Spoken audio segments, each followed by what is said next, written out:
There's a sense of simplicity and a natural serenity amongst these atolls. We hear from people that there are very few places that still exist in this world like the Tuamotus. We want to take it all in. We do not want to take this for granted.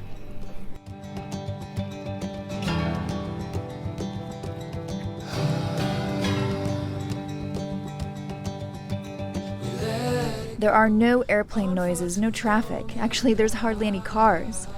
There's rarely a need for them, just local fishing boats and canoes. It's hard to leave a place like this.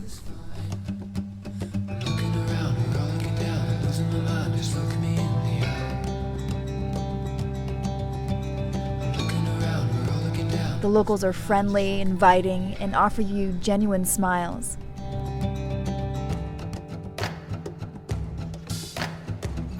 We rely on Naoma to carry us safely to each new destination, and with Ryan's careful calculations, he's figured out the best times to exit and enter each pass, these little narrow gateways into these atolls. Naoma's now underway! Woohoo!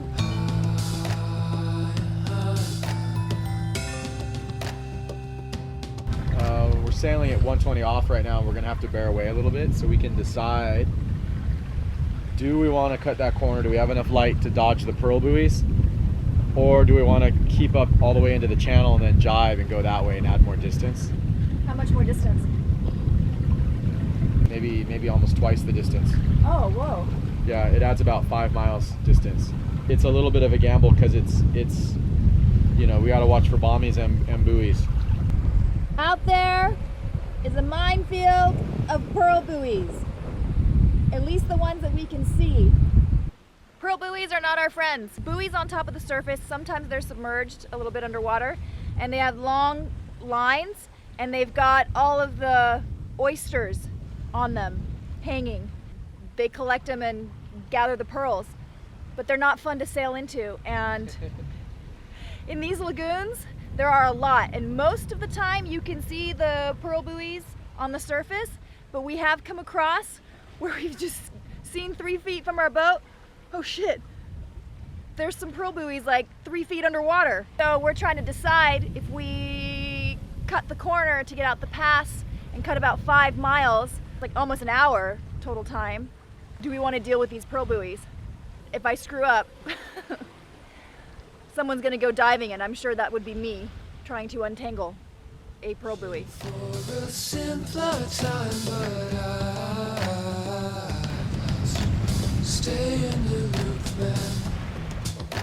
Ooh, 666. That speed is with the Genoa only. I love our boat. We're cruisers. It's all about going as fast as you can. Yeah. It's not a race. It's not a race. It's not a race. It's not a race. Maybe we should set the pole. Having the pole extended is definitely way better.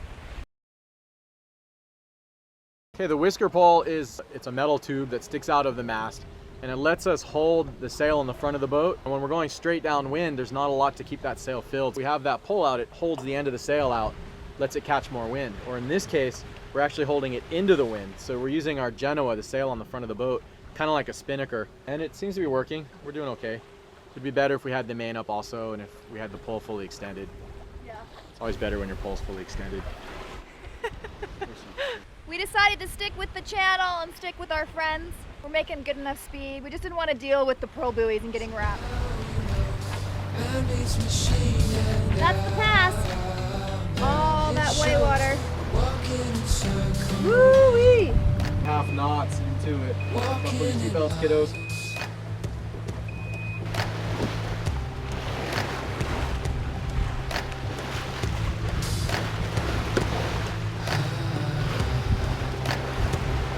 Yeah, Valkyrie, I just saw your keel.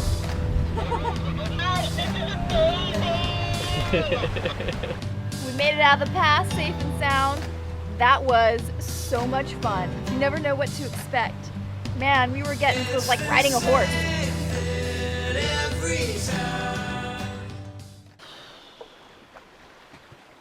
I didn't take any meds. I didn't think I would need to. Here's my meds. Mile and a half, you're doing good. Yeah, a little bit further. I can do it. Can't do it, you can spew it. Don't spew it. I'm not there yet.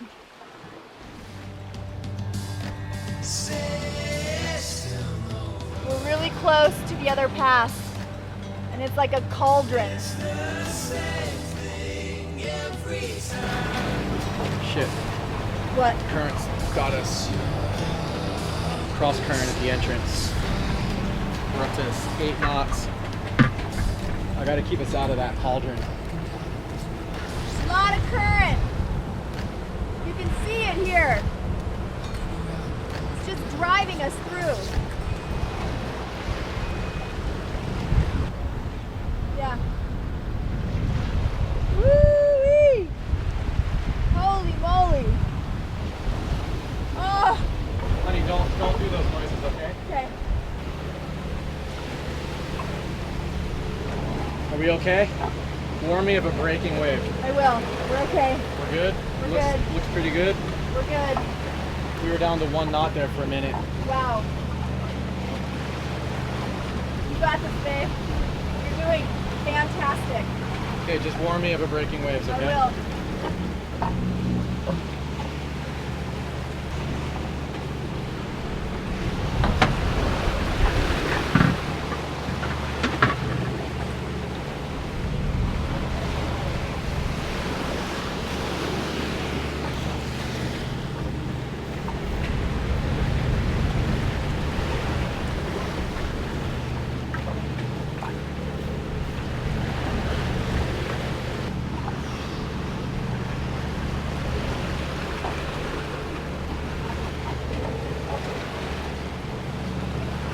Squall is behind us, so I'm putting the camera away because I can feel some sprinkles. That was a little interesting. Baby, high five through the worst part. Good job, my love. We found our anchorage spot. Sorry, I didn't get any filming of the passage through the lagoon. We had quite a few squalls come through, lots of rain going through that pass. I have not experienced anything like that, and very thankful for Ryan's abilities. It was a little scary. We anchored and got our 3 pearl buoys on.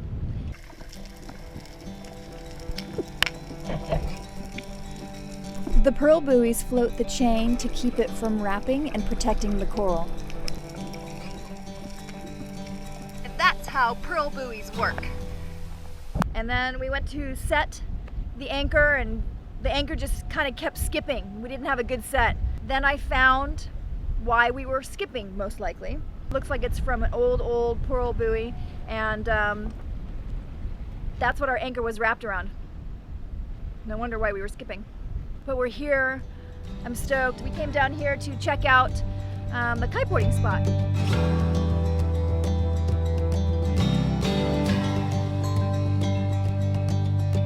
So now you know, man meets machine, and man, it shows. We're walking in circles, walking in lines.